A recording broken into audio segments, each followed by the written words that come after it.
Avant de commencer, dites-nous en commentaire quelle heure il est et d'où vous nous regardez. Commençons. Une douleur fulgurante, aiguë, viscérale et absolument impitoyable irradiait dans les profondeurs les plus secrètes de son être intime, provoquant chez la mariée par correspondance, une vierge à la stature imposante et majestueuse que beaucoup dans son ancienne vie qualifiaient cruellement de géante, un sanglot étouffé et rauque qui déchira le silence oppressant de la chambre nuptiale comme le bruit d'un tissu que l'on déchire violemment. À cet instant précis, suspendu dans le temps, l'éleveur se recula brusquement, son corps se figeant dans une immobilité totale et absolue, pétrifié par la réalisation soudaine et glaciale que quelque chose de terrible, quelque chose d'irréparable, était en train de se produire, tandis que Magnolia Thornhill pleurait doucement dans l'obscurité enveloppante, sa silhouette encore inexpérimentée, vulnérable et tremblante sous le poids de son nouvel époux en cette nuit qui aurait dû être celle d'eux. Leur union sacrée et de la promesse d'un avenir commun. Cor Brennan, dont les sens étaient aiguisés par l'adrénaline, sentit une chaleur excessive, moite et anormale émaner du corps de sa femme, une fièvre soudaine née de la souffrance, et à la lueur vacillante et incertaine de la lampe à pétrole posée sur le chevet qui projetait des ombres dansantes et inquiétantes sur les murs en bois brut, il vit son visage déformé par une agonie qui dépassait largement l'inconfort passager ou la maladresse habituelle d'une première fois, et ses mains, habituées aux travaux de force et au maniement du bétail, se mirent à trembler de manière incontrôlable alors qu'il cherchait précipitamment un linge propre sur la table de nuit, renversant presque un verre d'eau dans sa panique, car son cœur battait si violemment contre ses côtes qu'il résonnait comme un tambour de guerre assourdissant à ses propres oreilles, lui signalant avec une clarté effrayante et indéniable que ce n'était pas juste, que ce n'était absolument pas normal, que la nature même de cet acte avait été pervertie par une douleur qui n'avait pas lieu d'être. En 3 longues et douloureuses années de veuvage après le décès de sa défunte épouse Sarah, il avait eu le temps de ressasser ses souvenirs, et il avait appris à connaître les mystères, les rythmes et les fragilités du corps féminin suffisamment pour savoir que les débuts de l'intimité conjugale pouvaient être empreints de gêne, de maladresse ou d'un léger inconfort, mais jamais comme cela, jamais avec cette violence brute, jamais avec autant de sang imbibant les draps de lin blanc sous eux. Comme une tache accusatrice et certainement pas avec le visage de Maggie devenu pâle comme la lune d'hiver, ses lèvres frémissantes de détresse absolue et tout son corps raidi, contracté par une souffrance qui semblait irradier de ses entrailles même comme un feu dévorant et destructeur qui consumait tout espoir de plaisir ou de tendresse. D'une voix brisée, à peine audible par-dessus le sifflement du vent à l'extérieur, elle murmura des excuses pitoyables qui fracassèrent quelque chose de vital dans la poitrine de l'homme, assurant d'une voix tremblante qu'elle pouvait le supporter, le suppliant de finir ce qu'ils avaient commencé, de ne pas s'arrêter, car elle pensait naïvement et tragiquement que c'était ainsi que les choses devaient être, que la douleur insoutenable était le lot inévitable des femmes, particulièrement d'une femme de sa taille, une punition pour être différente, mais il l'interrompit d'une voix plus rauque, plus impérieuse et plus effrayée qu'il ne l'avait voulu, pressant doucement le linge contre elle pour endiguer le flux sanguin inquiétant tandis qu'elle tressaillait violemment en ravalant un cri de douleur pure qui mourut dans sa gorge. Lorsqu'il lui demanda avec une douceur infinie, presque paternelle, où exactement elle avait mal, ses yeux couleur miel, habituellement si vifs et intelligents, nageaient maintenant dans des larmes d'humiliation, de honte et de peur panique, et elle avoua d'une voix tremblante et hachée que la douleur était partout dans son bas-ventre, une sensation de brûlure généralisée, mais qu'elle avait surtout l'impression terrible et terrifiante qu'on lui arrachait les hanches de l'intérieur, que ses os étaient broyés et que son dos la faisait tellement souffrir, une douleur sourde, lancinante et profonde, qu'elle pouvait à peine reprendre son souffle, chaque inspiration étant une lutte contre son propre corps. Elle expliqua alors, entre 2 sanglots déchirants qui secouaient sa grande carcasse, que le médecin qu'elle avait consulté au Kansas avant son départ, un homme qu'elle avait cru savant, lui avait affirmé avec une désinvolture cruelle qu'elle était bâtie différemment à cause de sa taille exceptionnelle, que ses proportions de géante signifiaient que tout serait simplement plus dur, plus rugueux et plus douloureux pour elle et qu'elle devrait endurer plus que les autres femmes, qu'elle était faite pour souffrir en silence, des paroles cruelles et ignorantes qui firent s'asseoir Cor sur ses talons, l'esprit en ébullition, rempli d'une colère froide contre cet inconnu et d'une terreur grandissante pour la femme devant lui. Il avait rencontré cette femme immense, statuaire et magnifique il y a seulement 12 heures lorsqu'elle était descendue du train à vapeur à Copperridge, dominant tous les hommes présents sur le quai du haut de ses 6 pieds et 1 pouce, une vision de force et de dignité, et il avait vu la lueur de honte traverser ses yeux expressifs quand le vieux Silas, avec sa maladresse habituelle, avait fait ce commentaire irréfléchi et stupide sur sa grandeur, la comparant à un monument plutôt qu'à une femme, tout comme il l'avait observé essayer désespérément de se faire plus petite, plus discrète et invisible lors de leur souper de noces, voûtant ses épaules larges et puissantes comme si elle avait passé toute sa vie à s'excuser d'exister, à s'excuser de prendre de la place dans un monde conçu pour des gens plus petits. Et maintenant, elle était là, vulnérable dans ce lit, s'excusant d'être à l'agonie, croyant fermement et tragiquement que sa douleur était méritée, quel était le prix inévitable de sa différence physique, une taxe que la nature prélevait sur elle pour son apparence. Mais Cor Brennan avait déjà enterré une épouse 3 ans auparavant, une blessure qui ne s'était jamais vraiment refermée, ayant tenu la main moite et froide de Sarah pendant qu'elle hurlait durant un travail interminable et barbare qui avait duré 2 jours et 2 nuits d'enfer avant que le bébé ne vienne au monde trop tôt, silencieux, bleu et sans vie, et qu'elle ne se vide de son sang dans ses bras 1 heure plus tard, impuissante, le laissant seul dans un monde devenu gris. Il savait donc pertinemment, avec une certitude née du traumatisme, à quoi ressemblait la véritable souffrance des femmes, il savait à quoi ressemblait la normalité médicale et ce qui relevait de l'urgence vitale, et la scène qui se déroulait sous ses yeux, ce sang, cette pâleur, cette rigidité cadavérique, n'était pas une nuit de noces normale, c'était un cauchemar qui recommençait. Il lui ordonna doucement mais avec une fermeté qui ne tolérait aucune discussion de s'habiller, attrapant déjà son pantalon jeté sur la chaise, et devant la confusion totale, le désarroi et la nouvelle vague de honte cuisante de Maggie qui proposait courageusement, presque pathétiquement, de réessayer pour le satisfaire, pour être une bonne épouse, il insista avec véhémence, presque avec colère, pour qu'ils aillent en ville immédiatement voir le docteur Harrison, même s'il était minuit passé. Déclarant qu'il se fichait éperdument qu'il soit 3 heures du matin, l'aube ou la fin du monde, car la vie de sa femme primait sur les convenances ou le sommeil. Il passa sa chemise par-dessus sa tête dans un mouvement brusque, puis l'aida doucement à s'asseoir, grimaçant de sympathie physique lorsqu'elle halta en pressant une main protectrice et tremblante sur son bas-ventre, ses doigts crispés sur sa chemise de nuit, et lui assura encore une fois, les yeux dans les yeux, que quelque chose n'allait pas, que ce n'était pas une douleur normale ni juste une question de constitution physique ou de taille, et malgré ses supplications désespérées pour ne pas aller voir le docteur Harrison par peur du jugement, par peur que toute la ville apprenne qu'elle était brisée, défectueuse et incapable de satisfaire son mari dès la première nuit, il prit son visage baigné de larmes dans ses grandes mains calleuses et rugueuses pour la forcer à croiser son regard intense et brûlant de sincérité. Il lui affirma avec une conviction inébranlable, une voix qui venait du fond de son âme, qu'elle n'était pas brisée, qu'elle n'était pas un objet défectueux, mais que quelque chose la blessait physiquement, une maladie ou une blessure, et qu'il serait damné, maudit et envoyé en enfer s'il la laissait souffrir une minute de plus simplement parce qu'un charlatan incompétent et préjugé lui avait dit que c'était normal pour une femme de sa stature de souffrir le martyre. Elle le regarda alors, ses défenses s'effritant, avec une lueur fragile et vacillante d'espoir, une lueur enfouie sous des années de critiques, de moqueries et de rejet, demandant d'une voix minuscule, presque enfantine, ce qu'il ferait si le médecin ne pouvait pas l'aider, si elle était vraiment un monstre incurable, ce à quoi il répondit sans hésiter, scellant un pacte silencieux, qu'ils trouveraient une solution ensemble, quoi qu'il arrive, qu'ils affronteraient cela à deux, avant de l'aider à se lever avec une précaution infinie, comme si elle était faite de porcelaine précieuse, pour le trajet vers Copperridge. Ce voyage nocturne fut sans doute les 2 heures les plus longues, les plus sombres et les plus angoissantes de la vie de Cor, chaque ornière, chaque pierre et chaque imperfection sur la route de terre battue faisant gémir Maggie de douleur malgré ses efforts surhumains et dignes pour rester silencieuse, mordant sa lèvre jusqu'au sang pour ne pas crier. Il poussait les chevaux à travers la nuit noire, fouettant les rênes, les guidant plus fort et plus vite qu'il n'aurait dû sur ce terrain accidenté, la mâchoire serrée à s'en faire mal, ses dents grinçant sous la tension, tandis qu'elle était assise à côté de lui sur le banc de bois dur du chariot, enveloppée dans une épaisse courte pointe en patchwork pour se protéger du froid mordant de la nuit du Montana, pleurant silencieusement dans le noir, ses larmes se mêlant à la poussière de la route. Le vent sifflait à leurs oreilles, les étoiles brillaient froidement au-dessus d'eux, indifférentes à leur drame, et Cor se sentait écrasé par la culpabilité, se demandant s'il avait été trop brutal, s'il aurait dû deviner, s'il était maudit avec les femmes. Il voulait désespérément dire quelque chose de réconfortant, trouver les mots justes, les mots magiques pour apaiser ses craintes et sa douleur, mais les phrases restaient bloquées dans sa gorge sèche, hantée par la peur sourde et insidieuse que le médecin ne confirme ses pires craintes, que peut-être elle était condamnée à cette douleur pour toujours, ou pire, qu'elle ne survivrait pas, tout comme Sarah n'avait pas survécu.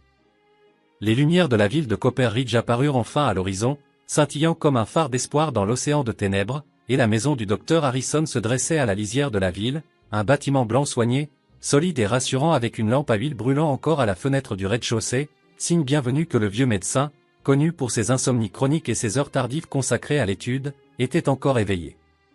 Cor avait à peine arrêté le chariot dans un nuage de poussière soulevé par les roues qu'il sautait à terre, ses bottes claquant sur le sol dur, pour courir de l'autre côté et aider Maggie qui bougeait si lentement, si péniblement, comme si son corps était fait de verre fragile prêt à se briser en 1000 morceaux et que chaque mouvement, chaque respiration envoyait de nouvelles vagues de douleur lancinantes et électriques à travers ses membres engourdis.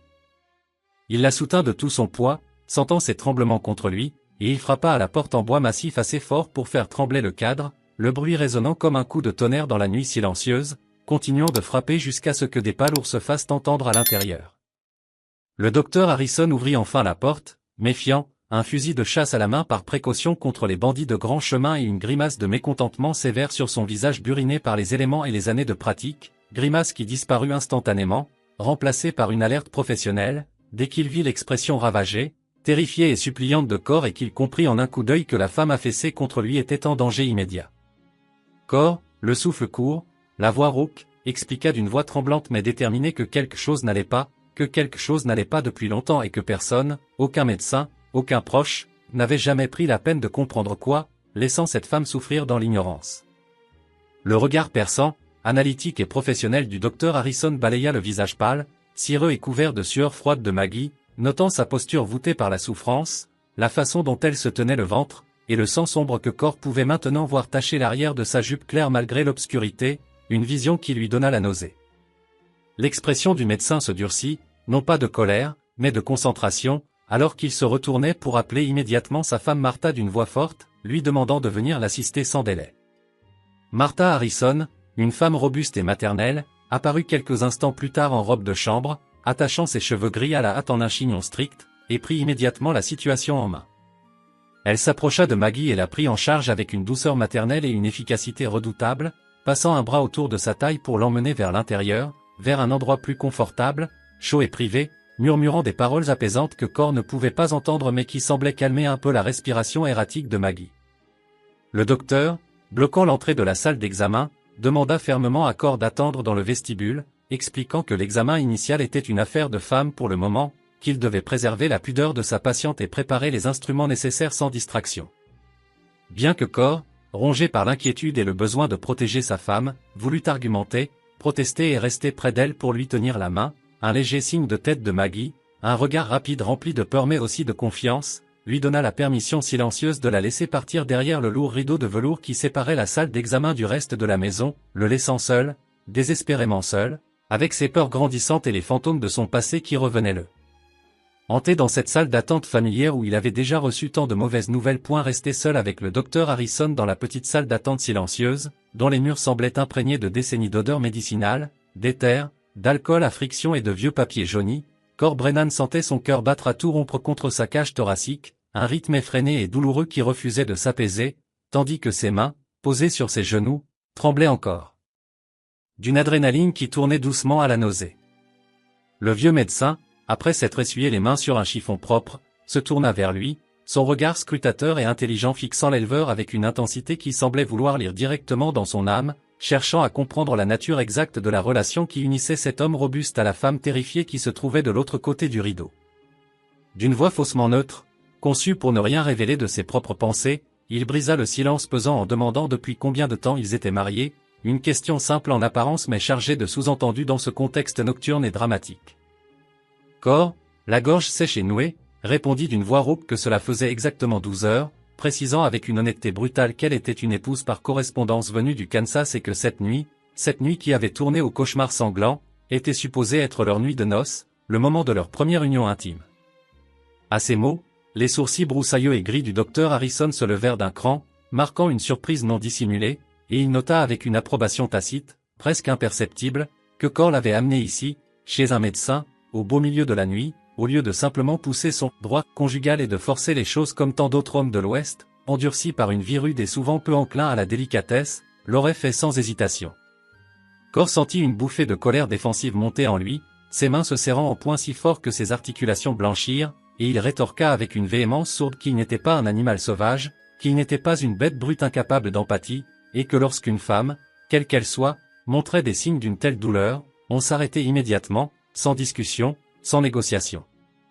Il raconta alors, les mots se bousculant dans sa bouche, ce que Maggie lui avait confié entre deux sanglots, ce que ce médecin incompétent et négligent du Kansas avait osé lui dire à propos de sa taille exceptionnelle, affirmant que sa souffrance était normale, une conséquence inévitable de sa différence, et Cor insista lourdement sur le fait qu'il avait vu des animaux souffrir, qu'il avait vu des femmes souffrir, mais qu'il n'avait jamais vu une telle agonie pour ce qui devrait être une expérience naturelle, humaine et partagée.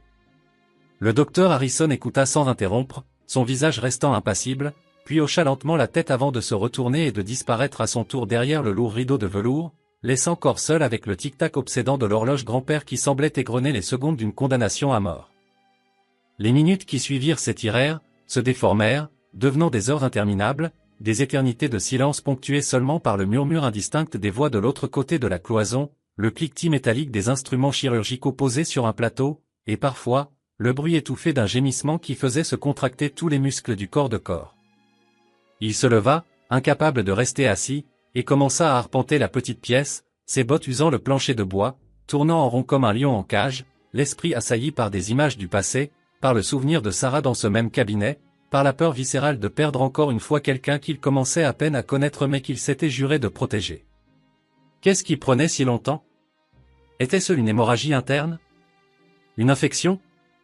Était-elle en train de mourir là, juste à quelques mètres de lui, sans qu'il puisse rien faire? Le rideau bougea enfin, tirant Cor de ses pensées morbides, et le docteur Harrison émergea, non pas avec le visage soulagé de celui qui apporte de bonnes nouvelles, mais avec une expression grave, sombre et lourde de conséquences. Il s'approcha de Cor et, d'une voix basse, lui demanda de venir, précisant que sa femme avait besoin d'entendre la vérité, qu'elle avait besoin de comprendre ce qui lui arrivait, et surtout, qu'elle avait besoin de sa présence, de son soutien immédiat pour affronter ce qui allait suivre. Le sang de Cor se glaça dans ses veines, mais il suivit le médecin sans un mot, passant de l'autre côté du rideau comme on traverse le Styx. Maggie était allongée sur la table d'examen, recouverte d'un drap blanc jusqu'au menton, le visage ravagé, taché de pleurs récents, ses yeux rougis et gonflés par l'épuisement et la honte, et Martha Harrison lui tenait la main, lui caressant doucement les cheveux avec une tendresse maternelle. Dès qu'elle vit Cor entrer, de nouvelles larmes débordèrent de ses yeux et elle se mit à murmurer des excuses, encore et encore, « Je suis désolé, je suis tellement désolé », comme un mantra de culpabilité. Mais le docteur Harrison, avec une autorité soudaine et tranchante, coupa court à sa spirale d'autoflagellation.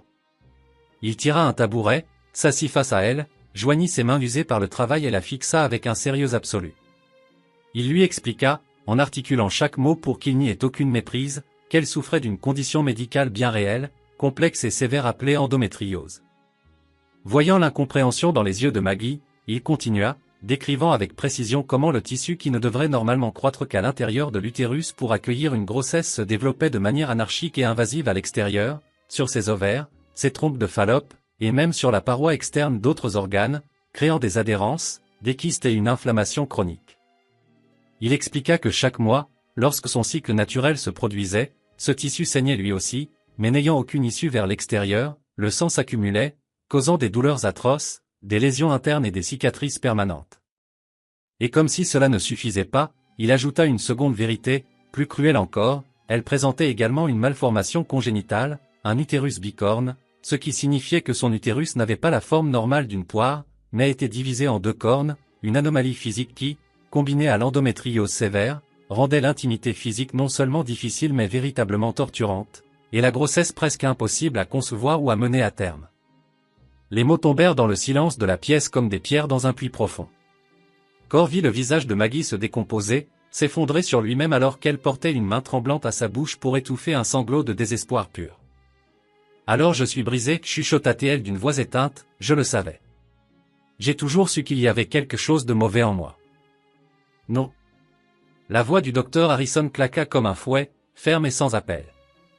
Il se pencha vers elle, ses yeux bleus perçants brillant d'une colère froide, non pas contre elle, mais pour elle. Il insista sur le fait qu'elle n'était pas brisée au sens moral ou spirituel, qu'elle n'était pas une erreur de la nature, mais qu'elle avait une pathologie médicale, une maladie physique qui aurait pu être diagnostiquée il y a des années si les médecins qu'elle avait croisés avaient pris la peine de l'écouter au lieu de la juger sur son apparence. Il déclara avec véhémence que le charlatan du Kansas qui lui avait dit que sa douleur était due à sa taille devrait être radié, dépouillé de sa licence et interdit d'exercer pour sa négligence criminelle et ses préjugés, car cette souffrance n'avait absolument rien à voir avec sa hauteur, sa force ou sa valeur en tant que femme, mais tout à voir avec l'ignorance médicale se cachant derrière la facilité. Cor, bouleversé, s'assit sur le bord de la table d'examen, ignorant les conventions, et passa un bras protecteur et solide autour des épaules tremblantes de Maggie, l'ancrant dans la réalité alors qu'elle semblait prête à se dissoudre dans sa propre misère. Il écouta le docteur continuer ses explications, parlant de stratégies de gestion, d'options pour soulager la douleur, de modifications nécessaires à leur vie intime, mais il sentait que Maggie n'écoutait plus, qu'elle était partie ailleurs, loin dans un endroit sombre où l'espoir n'existait pas. Elle finit par poser la question qui brûlait ses lèvres, la question fatale, alors il n'y a pas de remède? Je serai toujours comme ça. Le docteur, honnête homme de science, ne put lui mentir. Il admit que la condition était chronique, qu'elle ne disparaîtrait jamais totalement, mais qu'elle pouvait être gérée, apaisée par des teintures d'herbe, du repos, et une compréhension mutuelle dans le couple. Et quand vint la question des enfants, murmuré à peine plus aucun souffle, le visage du vieux médecin s'adoucit de tristesse. Il refusa de lui donner de faux espoirs cruels. Il expliqua que les cicatrices internes massives et la forme atypique de son utérus rendaient la conception extrêmement improbable, et le risque de fausse couche ou de complications mortelles très élevé. Improbable ne veut pas dire impossible, ajouta-t-il doucement, j'ai vu des choses étranges en 30 ans de pratique, mais je ne veux pas que vous mettiez votre cœur en danger en espérant un miracle. Maggie hocha la tête lentement, mécaniquement, comme un automate dont les ressorts viennent de casser. Cor sentit physiquement le moment où elle s'éloigna de lui émotionnellement, même si son corps restait appuyé contre le sien. Il reconnut ce regard vide dans ses yeux, ce regard de verre dépoli qui ne reflète plus la lumière. C'était le regard de quelqu'un qui vient de voir son dernier rêve, son dernier espoir de normalité, être arraché brutalement et piétiné. Il avait vu ce même regard dans son propre miroir chaque matin pendant 2 ans après la mort de Sarah. C'était le regard du deuil, non pas d'une personne, mais d'une vie imaginée qui ne serait jamais. Martha Harrison, avec un pragmatisme bienveillant, s'approcha et pressa une petite bouteille en verre brun dans les mains froides de Maggie. Racine de valériane et laitue sauvage, expliqua-t-elle doucement. Prenez une cuillerée avant de dormir ce soir. Cela calmera les spasmes, apaisera la douleur et vous permettra de dormir sans rêve. Sa voix était gentille, mais factuelle, la voix d'une femme qui avait vu trop de souffrance sur cette frontière pour croire que la sympathie seule pouvait guérir les maux du corps. Revenez me voir dans quelques jours, ajouta-t-elle en posant une main sur l'épaule de Maggie. Je vous apprendrai d'autres remèdes, des cataplasmes et des tisanes qui pourraient aider à rendre les jours difficiles plus supportables. Maggie serra la bouteille contre sa poitrine comme si c'était la seule chose solide dans un monde qui venait de s'effondrer, et Cor, le cœur lourd d'une tristesse infinie, comprit que le voyage de retour serait bien plus long et plus difficile que l'aller, car il ne ramenait pas seulement un corps meurtri, mais 2 âmes ébranlées par une vérité impitoyable. Le trajet de retour vers le ranch se déroula dans un silence si épais, si lourd et si palpable qu'il semblait occuper l'espace physique entre eux sur la banquette du chariot comme un 3e passager indésirable. L'aube commençait à poindre, brisant l'obscurité de la nuit avec des doigts de lumière rose et or qui s'étiraient paresseusement sur le vaste paysage accidenté du Montana, peignant les prairies infinies et les collines lointaines dans des nuances de miel, d'ambre et de feu. C'était un spectacle d'une beauté à couper le souffle, le genre de matinée glorieuse que Cor avait toujours aimé, ce moment précis où le monde semblait neuf, vierge et rempli de possibilités infinies avant que la chaleur et la poussière de la journée ne s'installent. Mais aujourd'hui, cette splendeur naturelle, cette renaissance quotidienne du soleil, ne lui semblait être qu'une cruelle moquerie, une insulte cosmique face à leur détresse. Toute cette lumière, toute cette beauté indifférente, alors qu'à côté de lui, enveloppée dans sa courte pointe et recroquevillée sur elle-même comme pour disparaître, était assise une femme qui venait d'apprendre que son propre corps était son ennemi, une femme qui voyait son avenir s'effondrer en poussière. Cor, les mains crispées sur les rênes en cuir, essaya à plusieurs reprises, désespérément, de dire quelque chose, n'importe quoi, pour briser ce mur de silence qui se construisait brique par brique entre eux. Mais chaque phrase qu'il formait laborieusement dans sa tête sonnait irrémédiablement fausse ou cruellement inadéquate avant même de franchir ses lèvres. Que pouvait-il bien dire qui ne ressemblerait pas à des platitudes vides de sens? Lui dire que tout irait bien? C'était un mensonge éhonté, car rien ne serait plus jamais comme avant. Lui dire qu'il ne s'en souciait pas? Cela risquait de laisser entendre qu'elle avait besoin de sa permission pour exister ou que sa douleur était triviale. Lui dire qu'il la désirait encore? Après l'épreuve humiliante et douloureuse qu'elle venait de traverser, la dernière chose qu'elle voulait probablement ressentir était d'être l'objet du désir d'un homme. Alors, vaincu par sa propre impuissance, il resta silencieux, le regard fixé sur la route devant lui, et conduisit les chevaux vers la maison, tandis que Maggie, le visage tourné vers les plaines, fixait le paysage défilé avec des yeux morts, vitreux, et la distance émotionnelle entre eux semblait plus vaste et infranchissable que le ciel immense du Montana qui les surplombait. Lorsqu'ils atteignirent enfin le ranch, les roues du chariot crissant sur le gravier familier, Silas, le vieux vacher fidèle, était déjà levé et s'affairait à nourrir les chevaux dans l'enclos. Le vieil homme, dont le visage était tanné par des décennies de soleil et de vent, jeta un seul coup d'œil rapide à leur visage ravagé, lut la détresse dans la posture de Cor et la fragilité dans celle de Maggie, et avec une sagesse née de l'expérience, il garda prudemment sa bouche fermée, se contentant de hocher la tête brièvement avant de retourner à son travail, leur offrant le cadeau de l'intimité. Cor arrêta le chariot devant le porche et contourna rapidement le véhicule pour aider Maggie à descendre. Elle bougeait avec une lenteur douloureuse, grimaçant à chaque mouvement, se déplaçant comme une femme de 3 fois son âge dont les articulations seraient soudées par l'arthrite, chaque pas étant une victoire sur la douleur. Lorsqu'ils entrèrent dans la maison, l'atmosphère changea brusquement. La chambre à coucher, qu'ils avaient quittée dans la panique quelques heures plus tôt, ressemblait maintenant à une scène de crime figée dans le temps. La lampe à pétrole brûlait encore faiblement, projetant une lumière jaunâtre sur le désordre, et les draps, emmêlés et froissés, portaient les larges taches sombres et accusatrices du sang de Maggie, témoin muet de la violence involontaire de la nuit. Sa chemise de nuit blanche, tachée elle aussi, gisait abandonnée sur le sol comme un drapeau de reddition.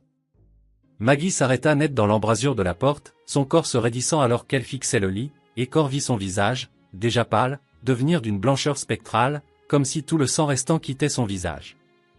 Il réagit immédiatement, mu par un instinct protecteur. « Je vais changer les draps, dit-il rapidement, sa voix brisant le silence oppressant. Tu devrais te reposer. Assieds-toi. Prends un peu de ce médicament que le doc t'a donné. » Mais elle ne bougea pas, ses yeux restant rivés sur l'épreuve de son échec. « Je suis désolé, l'interrompit-elle d'une voix qui n'était qu'un souffle brisé. Je suis tellement désolé que tu te sois retrouvé coincé avec une épouse qui ne peut même pas faire la seule chose que les épouses sont censées faire. » Cor se figea, un frisson glacé parcourant son échine. « Maggie » commença-t-il, mais elle continua, sa voix se brisant et montant dans les aigus, frôlant l'hystérie. « Tu pourrais probablement obtenir une annulation, Cor. Sur la base de. Elle chercha le mot, sa respiration devenant haletante.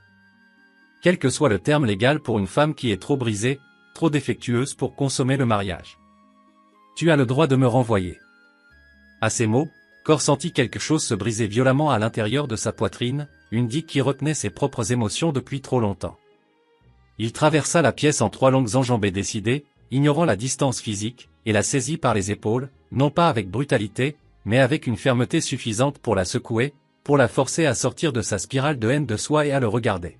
« Écoute-moi bien, Magnolia Brennan, dit-il, sa voix grondant dans sa poitrine, intense et féroce. Je ne t'ai pas épousé pour servir de bétail reproducteur. Je ne t'ai pas fait venir ici pour utiliser ton corps et te jeter comme un outil cassé si tu ne fonctionnais pas comme je le voulais. » Il plongea son regard dans le sien, ses yeux sombres brûlant d'une vérité urgente. « Je t'ai épousé parce que ta lettre était honnête, intelligente et gentille. Parce que je pensais, j'espérais, que peut-être 2 personnes solitaires comme nous pourraient construire quelque chose de valable ensemble. Et cela n'a pas changé. Rien de tout cela n'a changé. » Elle essaya de détourner le regard, mais il ne la lâcha pas. « Mais je ne peux pas te donner d'enfant, sanglota-t-elle, les larmes coulant librement maintenant. Je suis inutile. Je m'en fiche, rugit-il presque, avant de baisser la voix, réalisant qu'il devait lui donner sa propre vérité, sa vérité la plus sombre, s'il voulait qu'elle le croie. J'ai enterré une femme et un fils il y a 3 ans, Maggie. Sa voix devint rauque, écorchée par le souvenir. J'ai regardé Sarah, la femme que j'aimais, hurler à l'agonie pendant 2 jours entiers pendant que notre bébé mourait lentement à l'intérieur d'elle. Je l'ai tenue dans mes bras pendant qu'elle se vidait de son sang, impuissant, inutile, priant un Dieu qui ne m'écoutait pas, parce qu'il n'y avait rien, absolument rien que personne ne puisse faire. » Il prit une inspiration tremblante, avouant ce qu'il n'avait jamais dit à voix haute.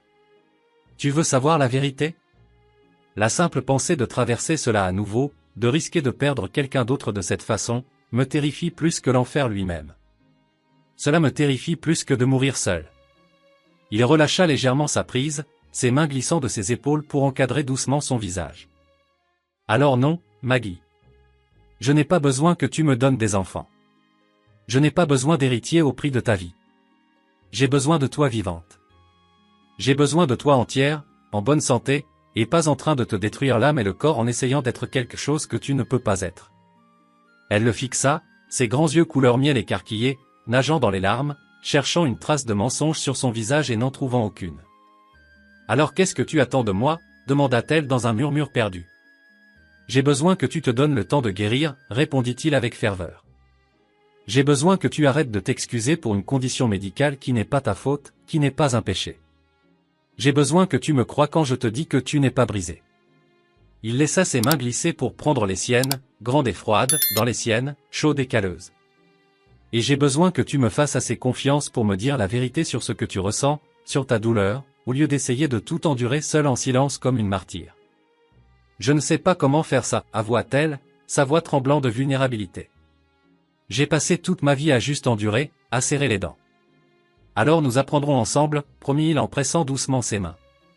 Nous trouverons un moyen. Mais d'abord, tu as besoin de repos. De vrai repos. Il la guida vers la chaise près de la fenêtre. Je vais changer ces draps, et tu vas prendre ce médicament, et tu vas dormir aussi longtemps que ton corps en a besoin. D'accord. Elle hocha la tête lentement, et il vit une partie de la tension insoutenable quitter ses épaules. Ce n'était pas encore l'acceptation, ce n'était pas la guérison, mais c'était le premier pas, la première fissure dans son armure de honte. Corps se mit au travail, arrachant les draps souillés avec efficacité, les mettant en boule pour les faire disparaître de sa vue, et refit le lit avec des draps frais, propres et frais, sentant la lavande et le grand air. Il ouvrit la fenêtre pour chasser l'odeur de renfermé et de sang, laissant entrer l'air frais et pur du matin, et disposa la bouteille de médicaments et un verre d'eau sur la table de nuit. Maggie alla se changer derrière le paravent, bougeant avec précaution, et lorsqu'elle émergea dans une chemise de nuit propre, elle avait l'air si jeune, si perdue et si épuisée que cela lui serra la gorge. Elle grimpa dans le lit avec un soupir de soulagement visible, son corps s'enfonçant dans le matelas moelleux. « Merci, murmura-t-elle, ses paupières papillonnant déjà sous l'effet de la fatigue extrême et du médicament qui commençait à agir. « Je vais dormir dans l'autre pièce, dit doucement Cor, se dirigeant vers la porte pour lui laisser son intimité. Pour te donner de l'espace. Cor. Sa voix l'arrêta, petite et hésitante. Il se retourna, la main sur la poignée de porte. « Est-ce que tu pourrais rester ?» demanda-t-elle, la peur revenant dans ses yeux. « Pas pour, juste rester. Je ne veux pas être seul en ce moment. J'ai peur que si je me réveille seul, je penserai que tout cela n'était qu'un mauvais rêve ou que tu es parti. » Quelque chose dans la poitrine de Cor se serra et se relâcha en même temps, une vague de tendresse qui le submergea. Il hocha la tête sans un mot, enleva ses bottes lourdement, et grimpa sur le lit à côté d'elle, restant scrupuleusement par-dessus les couvertures et tout habillé, créant une barrière de respect tout en étant présent.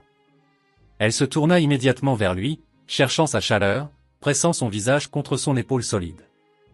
Il passa un bras prudent autour d'elle, évitant son bas-ventre douloureux, et la sentit se détendre contre lui. « J'ai peur, chuchota-t-elle dans le tissu de sa chemise. « Je sais, répondit-il, le menton posé sur le sommet de sa tête. « Moi aussi. »« De quoi as-tu peur ?» demanda-t-elle, surprise. Il pensa à mentir, à jouer le rôle de l'homme fort et stoïque que la société attendait de lui. Mais elle avait demandé la vérité. Et la vérité était la seule chose qu'il pouvait lui offrir qui avait de la valeur. « J'ai peur de ne pas savoir comment t'aider, avoua-t-il dans la pénombre de la chambre. J'ai peur de tout gâcher, d'être maladroit. J'ai peur que tu passes le reste de ta vie à regretter d'être monté dans ce train pour le Montana. » Elle resta silencieuse un long moment, sa respiration ralentissant alors que la racine de valériane l'entraînait vers le sommeil. « Je ne le regrette pas, murmura-t-elle finalement, sa voix pâteuse et lointaine. Tu es la première personne qui s'est arrêtée quand j'ai dit que ça faisait mal. » Ces mots simples le frappèrent comme un coup de poing physique, le vidant de son souffle. Combien de personnes l'avaient blessée et avaient continué? Combien de fois avait-elle dit « stop, s'il vous plaît » et avait été ignorée parce qu'elle était grande, parce qu'elle était différente, parce qu'on pensait qu'elle pouvait tout encaisser? Il la serra un peu plus fort, protecteur, sentant son corps s'abandonner enfin au sommeil réparateur, et fit une promesse silencieuse et solennelle à lui-même, à elle, et à l'esprit de Sarah. Elle avait passé 23 ans à s'entendre dire qu'elle était trop, qu'elle était un problème. Il allait passer tout le temps nécessaire pour lui prouver qu'elle avait tort. Dehors, le ranch s'éveillait pleinement. Il pouvait entendre les bruits familiers et rassurants de la vie quotidienne, le cliquetis des casseroles dans la cuisine où Rosa préparait le petit déjeuner, le beuglement lointain du bétail dans les pâturages, le chant des oiseaux. C'étaient les sons normaux d'un ranch qui luttait pour survivre, où chaque heure de travail comptait. Mais tout cela pouvait attendre. Le bétail pouvait attendre. Les clôtures brisées pouvaient attendre. Pour l'instant, la seule chose qui comptait dans l'univers entier, c'était la femme qui dormait agitée dans ses bras, son visage encore marqué par la douleur même dans le sommeil. Cor ferma les yeux, écoutant le rythme de sa respiration, et pour la première fois depuis des années, il pria point et elle ne priait pas pour des miracles spectaculaires ou des réponses faciles tombées du ciel, il priait simplement pour avoir la sagesse nécessaire d'aider sa femme à guérir, pour la patience infinie de la laisser définir son propre rythme, et pour la force d'être digne de la confiance fragile qu'elle venait de placer en lui en s'endormant contre son flanc.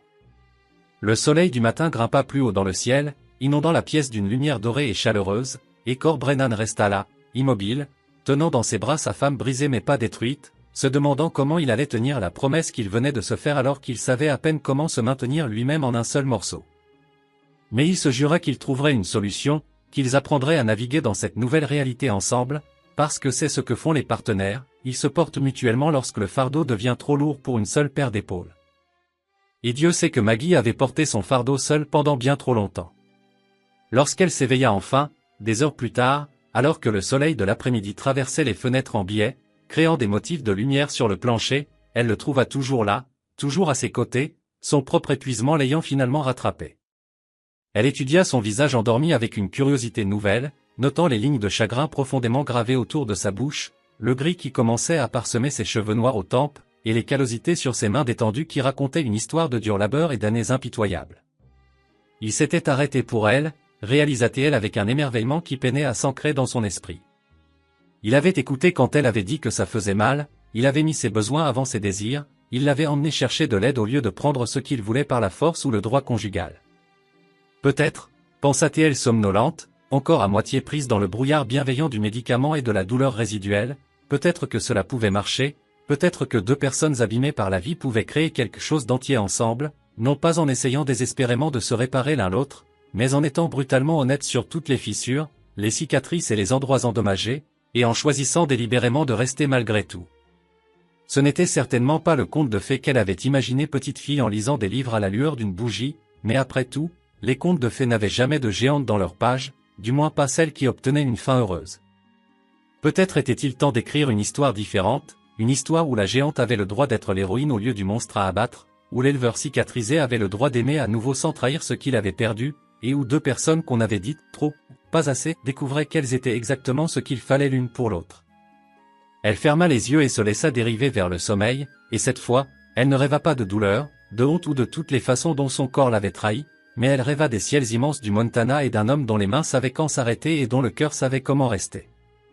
3 semaines passèrent comme l'eau cherchant son niveau, lente, régulière et remodelant tout sur leur passage. Cor, fidèle à sa parole et respectueux de son besoin d'espace, avait déménagé ses affaires dans la petite chambre d'amis de l'autre côté du couloir sans qu'on le lui demande, donnant à Maggie un sanctuaire pour guérir à la fois son corps meurtri et son âme écorchée. Il ne la pressa jamais, ne fit jamais d'allusion, ne lui fit jamais sentir qu'elle lui devait quoi que ce soit en retour de sa patience. Au lieu de cela, ils construisirent quelque chose qu'aucun d'eux n'avait prévu, un partenariat solide qui n'avait rien à voir avec le lit conjugal et tout à voir avec la survie et le respect mutuel. Maggie découvrit, à sa grande surprise et à celle de Cor, qu'elle était douée pour l'élevage, meilleure que bonne, en fait. Sa taille exceptionnelle et sa force naturelle, qui avait toujours été une source de honte dans les salons étriqués de l'Est, signifiaient ici qu'elle pouvait soulever des poteaux de clôture qui auraient nécessité 2 hommes ordinaires, qu'elle pouvait maîtriser un bouvillon têtu avec patience et des mains fermes, et qu'elle pouvait travailler de l'aube au crépuscule sans faiblir.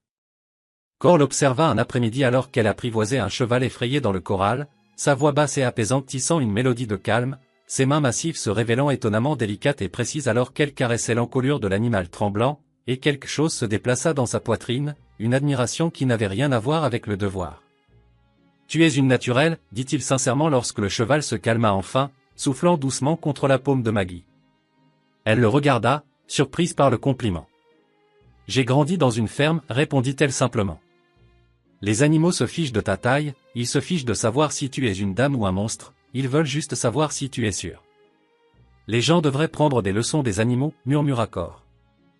Les mots flottèrent entre eux, chargés de sens, et il vit une couleur rose monter aux joues de Maggie, non pas de honte cette fois, mais de plaisir. Ce n'était pas le premier compliment qu'il lui faisait, mais quelque chose dans celui-ci atterrit différemment, plus profondément. Elle sourit, un petit sourire incertain mais authentique, et retourna à son cheval.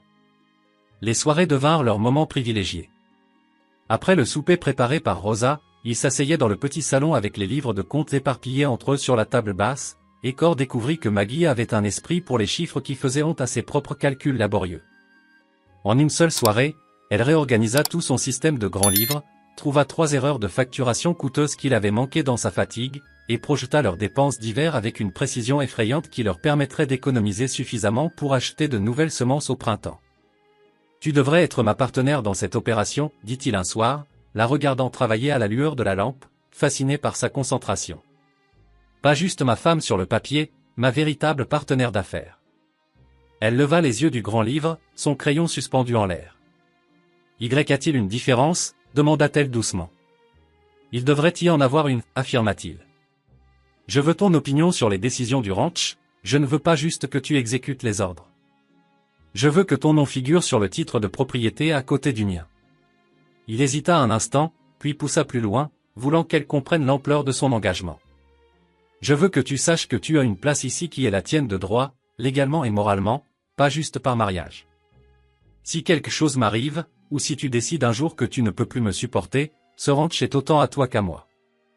Des larmes brillèrent dans ses yeux, mais elle ne les laissa pas tomber. Pourquoi ferais-tu ça?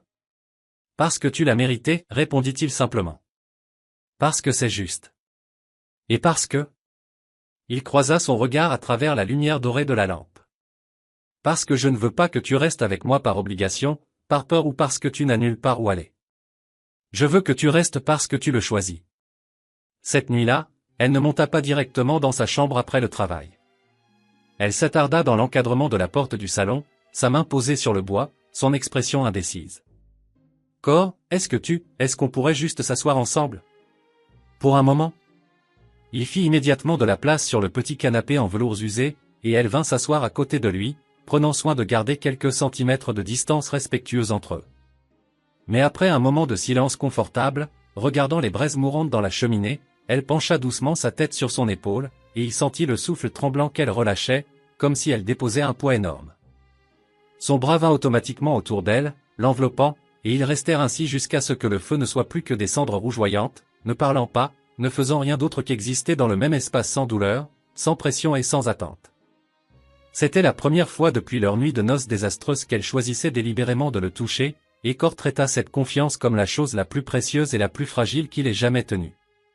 Lorsqu'elle se leva enfin pour aller se coucher, il attrapa sa main et pressa un baiser doux sur ses jointures. « Bonne nuit, Maggie. »« Bonne nuit, Cor, » répondit-elle, marquant une pause au pied de l'escalier pour le regarder.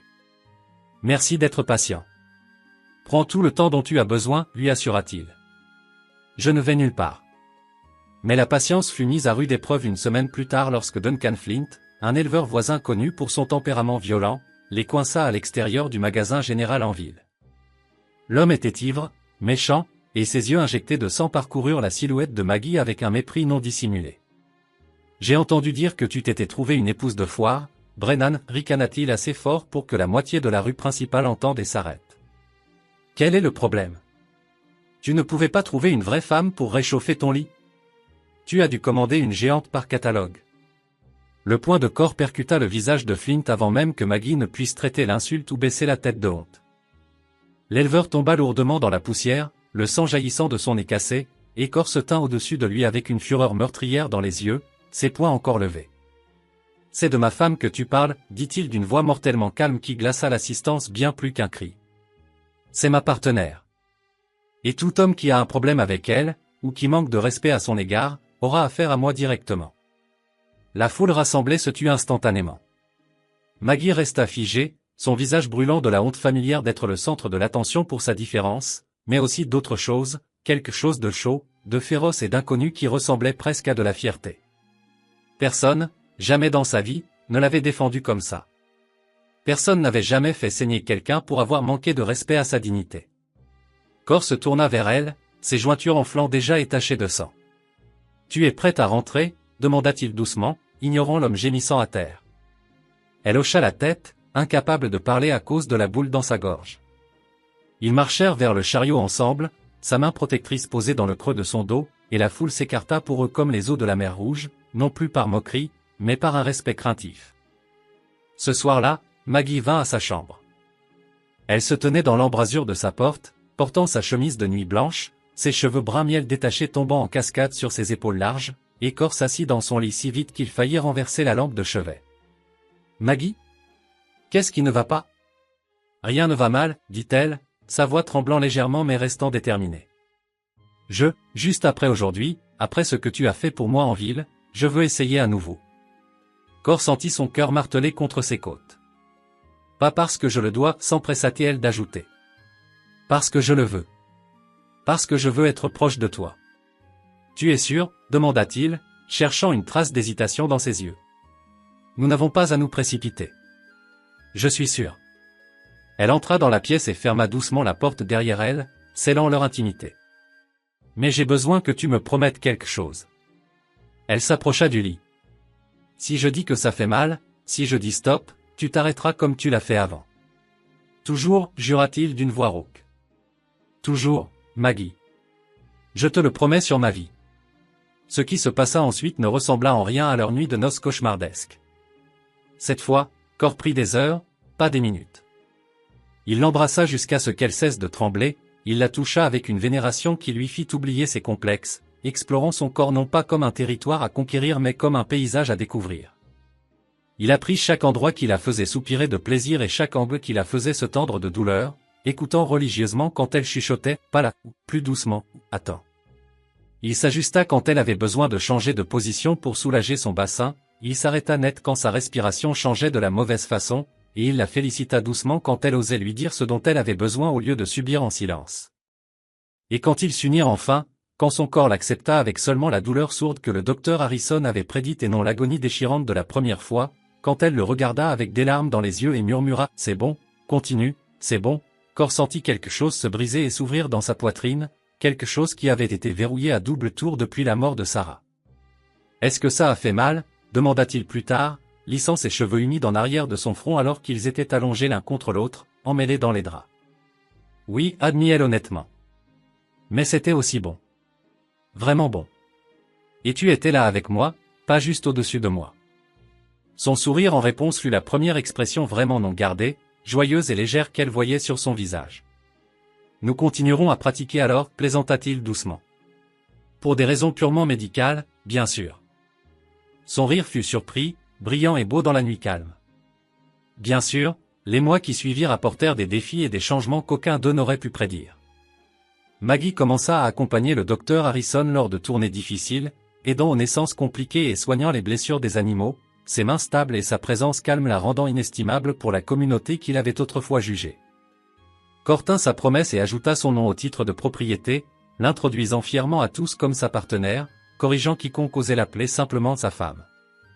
Ils travaillèrent le ranch ensemble, épaule contre épaule, se disputant sur les horaires de reproduction du bétail, faisant l'amour les nuits où sa douleur était gérable et se tenant simplement l'un l'autre les nuits où l'endométriose la clouait au lit avec des bouillottes et des tisanes. Et quand le printemps arriva, apportant avec lui la fonte des neiges et les nouvelles d'une cousine éloignée décédée laissant une fille orpheline qui avait besoin d'un foyer, ils n'hésitèrent pas une seule seconde. Emma, âgée de 8 ans, arriva en mai, petite, méfiante et désespérément en besoin de parents qui comprenaient ce que signifiait être différent, être seul.